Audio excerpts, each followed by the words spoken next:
Osmania medical కాలేజీలో national medicos organisation ఆందోళన. దోషి Sanjay రాయ్కి Kolkata court విధించిన జీవిత ఖైదుకు శిక్ష పట్ల అసంతృప్తి. తీర్పును సవాలు చేస్తూ సుప్రీంకోర్టును ఆశ్రయిస్తామని వెల్లడించారు. మహిళా వైద్యురాలని అత్యాచారం చేసి హత్య చేసిన కేసులో దోషి సంజయ్ రాయ్కి కోల్కతా సీల్దా కోర్టు విధించిన జీవిత ఖైదుకి శిక్ష పట్ల నేషనల్ మెడికోస్ ఆర్గనైజేషన్ అసంతృప్తి వ్యక్తం చేసింది. హైదరాబాద్లోని ఉస్మానియా మెడికల్ కాలేజీలో నేషనల్ మెడికోస్ ఆర్గనైజేషన్, ఉస్మానియా వైద్య విద్యార్థుల ఆధ్వర్యంలో డాక్టర్లు నిరసన తెలిపారు. ఈ కేసులో దోషిగా తేలిన వ్యక్తికి దేశవ్యాప్తంగా ఉరిశిక్ష విధించాలని వస్తున్న డిమాండ్ను న్యాయస్థానం పరిగణలోకి తీసుకోవాలని మెడికోస్ ఆర్గనైజేషన్ ప్రధాన కార్యదర్శి డాక్టర్ సురేంద్రబాబు విజ్ఞప్తి చేశారు. ఈ ఘటనలో తెర వెనుక ఉన్న దోషుల గురించి కఠినంగా శిక్షించాలని డిమాండ్ చేశారు. మహిళలకు రక్షణ కావాలి, మహిళలకు రక్షణ కావాలి, మహిళలకు రక్షణ కావాలి, మహిళలకు రక్షణ కావాలి. We want justice, we want justice. డాక్టర్లకు రక్షణ కావాలి, డాక్టర్లకు రక్షణ కావాలి, మహిళలకు రక్షణ కావాలి. We want justice, we want justice. Justice, justice, justice.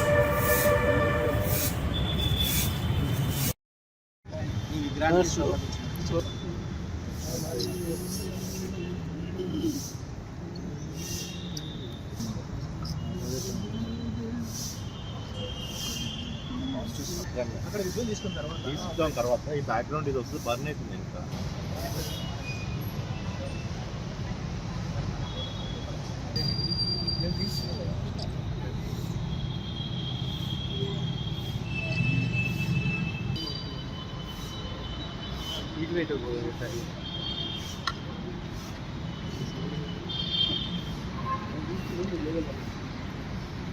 అది తీసుకుందండి.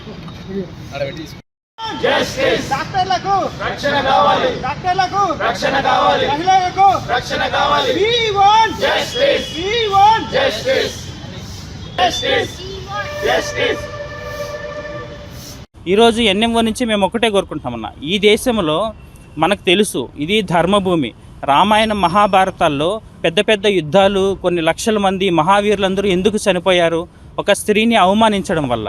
కానీ ఇక్కడ అవమానం కాదు, అత్యంత దారుణంగా రేప్ చేయబడింది, హత్య చేయబడింది. అలాంటి సంఘటనలో ఉరిశిక్ష లాంటివి విధించకుండా కేవలము ఒక జీవిత ఖైదులాగా చేసి గవర్నమెంట్ వాళ్ళని ఖైదీలందరినీ పెంచి పోషిస్తూ ఉంటే మనం సమాజానికి ఏం సంకేతం ఇస్తున్నాము?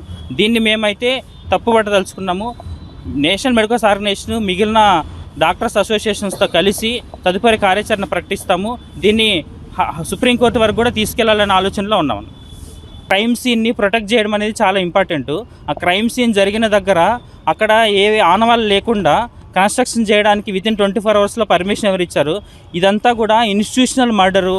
ఒక సంస్థ, అక్కడున్న పెద్దవాళ్ళందరూ కూడా ఇన్వాల్వ్ అయినారు అనే అనుమానాలు మొదటి నుంచి ఉన్నాయి. వాళ్ళందరి మీద కానీ ఈరోజు ఏం అంటే జడ్జిమెంట్ లేదు. వాళ్ళకి ఏం శిక్ష విధించారు, వాళ్ళ పాత్ర ఏంది అనేది ఎవరు ఆన్సర్ చేయలేదు. ఇంకా కలకత్తా పోలీసులు, సిబిఐ ఎంక్వైరీ, వీటి మధ్యలో చాలా డిస్క్రిపెన్సీ ఉంది. సో మేము ఎన్ఎంఓ నుంచి ఒకటే కోరుకుంటున్నాము, ఒకటే డిమాండ్ చేస్తున్నాము.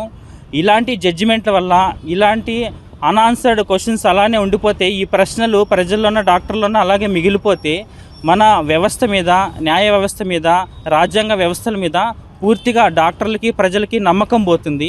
మేము మొదటి నుంచి ఒకటే డిమాండ్ చేస్తున్నాము. డాక్టర్లనే కాదు, దేశంలో ప్రజల రక్షణ అనేది ప్రభుత్వం బాధ్యత. మహిళల మీద ఎటువంటి దాడి జరిగినా కూడా తీవ్రమైన